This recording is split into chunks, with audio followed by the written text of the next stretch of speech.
नमस्कार। आइए पढ़ते हैं कवि सेनापति को। अब तक सेनापति ने जो राम भक्ति विषय कवित्त पढ़े हमने सेनापति के, उनमें राम की महिमा, कहीं चरणों का प्रताप है, कहीं चरण पादुकाओं की महिमा है, कहीं राम की भुजाओं की महिमा है। और ये पहला कवित्त है जहाँ एक कथा प्रसंग कवि ने गृहीत किया है। आइए पढ़ते हैं कि तज भुव अंबर को सीता के स्वयंवर को, जुरे नर देव देव के समूह पेखिए।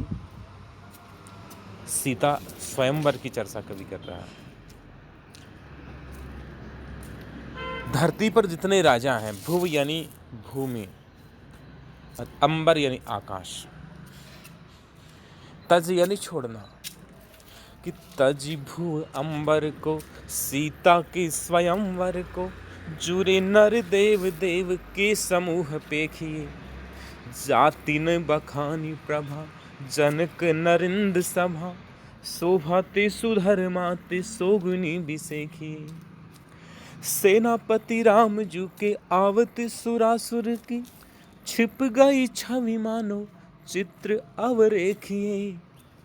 तेज पुंजधारी जैसे सूरज उदित भये, दूसरों ने तेज ने तिमिर कहूँ देखी।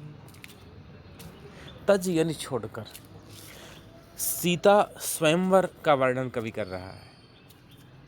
भुवि यानी भूमि धरती और अंबर यानी आकाश। तजी भुव अंबर को सीता के स्वयंवर को, जुरे नरदेव देव, नर यानी मानव, नरदेव यानी मानवों का राजा। जैसे नरेंद्र कहा जाता है, नर इंद्र, नरों का इंद्र मतलब राजा, ऐसे ही नरदेव यानी राजा और देव यानी देवता।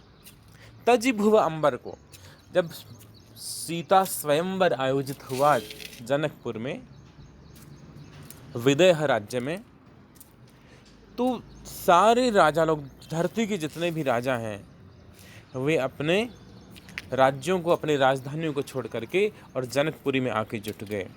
और अंबर में, आकाश में, स्वर्ग में जितने देवता हैं, नरदेव और देव दोनों की चर्चा है। जुरे नरदेव देव, जुरे जुट गए, जुरे नरदेव देव के समूह पेखिए।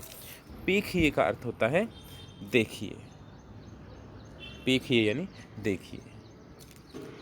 सीता स्वयंवर में पृथ्वी के समस्त राजा लोग और स्वर्ग के सारे देवता दिखाई दे रहे हैं।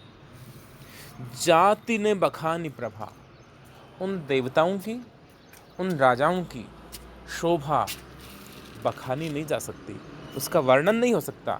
जिस सभा में दशानन रावण आया है, बाणासुर आया है, पृथ्वी के तमाम राजा लोग आए हैं, सारे देवता जुटे हैं, उस सभा का वर्णन नहीं हो सकता। जाति न बखानी प्रभा जनक नरिंद सभा, नरिंद यानी नरेंद्र राजा, राजा जनक की सभा का बखान नहीं हो सकता। जाति न बखान, प्रभा का यहाँ अभिप्राय है शोभा। राजा जनक की दरबार की इस समय की जो शोभा है, उसका वर्णन नहीं हो सकता। शोभा ति सुधर्मा ति सोगुनी बिसे की, ये सुधर्मा धर्मराज की सभा है। धर्मराज की जो राजसभा है उसका नाम है सुधर्मा। आगे द्वापर में भगवान कृष्ण ने जब द्वारका बसाई, तो द्वारका में भी जो राजसभा थी उसका नाम सुधर्मा था, लेकिन यहाँ सुधर्मा का अभिप्राय धर्मराज की सभा है। शोभाति सुधर्माति सोगुनी विषय की, राजा जनक के दरबार की शोभा है वह धर्मराज की सुधर्मा सभा से भी सोगुनी अधिक है। वे जनकराज जिनकी सभा में याज्ञवल्क्य जैसे विद्वान, कात्यायनी जैसी विदुषी और अष्टावक्र जैसे गुणी बालक शास्त्रार्थ के लिए आमंत्रित होते हैं, और जो जनक राजा स्वयं विदेह है, देह के मोह से मुक्त है, ऐसे राजा की राजसभा निश्चित रूप से सुधर्मा सभा की तरह सुशोभित होगी। सेनापति का ये कहना सार्थक है। शोभा ति सुधर्मा ति सोगुनी विषय किए, इस यमराज की, धर्मराज की सुधर्मा सभा से भी जनक राज की जो सभा है वह 100 गुनी अधिक दिव्य है, प्रभावशाली है, क्योंकि सारा ऋषि समाज, सारा देव समाज, सारा मुनि वृंद, सारे नृप वृंद, राजा लोग हैं, वे जनक की सभा में आए हैं। लेकिन उसी समय उस सभा में विश्वामित्र के साथ राम और लक्ष्मण प्रवेश करते हैं। सेनापति रामजू के आवत राजा जनक की दरबार की शोभा है वह धर्मराज की सुधर्मा सभा से कई कई कई गुना बढ़कर है। किंतु जब राम आए उस दिव्य सभा में तो सेनापति रामजू, जो सम्मान सूचक शब्द है जी, राम जी के आवत आते ही सुरासुर की, सुर और असुर, उस सभा में सुर भी हैं, देवता भी हैं और असुर भी हैं, राक्षस भी हैं। छिप गई छवि मानो चित्र अवरेखिए, राम के आते ही सबकी शोभा निस्तेज पड़ गई। राम की उस जनक सभा में प्रवेश करते ही सबकी प्रभा, सबकी दीप्ति, सबकी शोभा, सबका तेज, सबका प्रभाव है वह समाप्त हो गया। छिप गई छवि, सबकी छवि छिप गई, मानो चित्र अवरेखिए, मानो सबके सब चित्र लिखित हैं, मानो सब सजीव प्राणी नहीं हैं बल्कि चित्र बने हुए हैं। राम को देखते सब अवाक रह गए, कोई बोल नहीं पा रहा है, कोई प्रतिक्रिया नहीं दे पा रहा है कि अद्भुत अद्भुत अद्भुत सौंदर्य, ऐसी सुंदरता।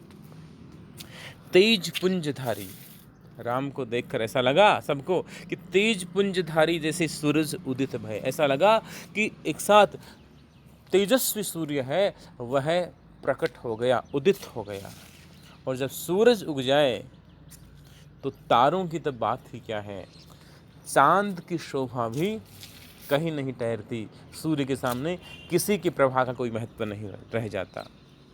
दूसरों ने तेज ने तिमिर कहूँ देखिए, राम के समान और राम के सामने उस सभा में दूसरा कोई तेजस्वी बचा ही नहीं।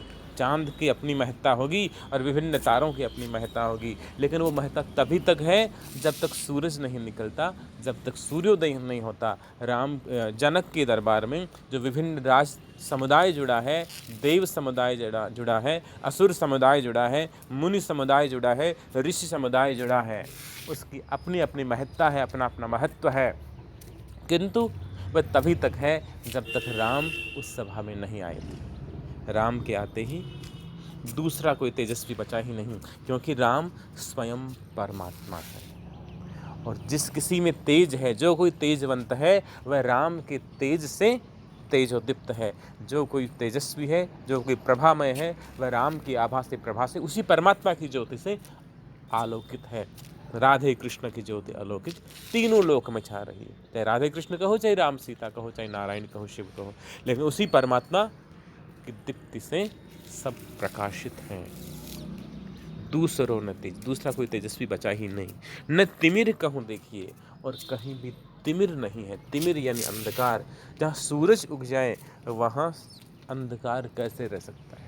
जहाँ राम आ गए तो वहाँ कलुष नहीं बचा। किसी के मन में पाप, कोई दुर्भाव, छल कपट, ये जो अज्ञान का अंधकार है वह नहीं रहा शेष, ऐसा सेनापति कहना चाहते हैं। धन्यवाद। शेष हम अगली कक्षा में पढ़ेंगे।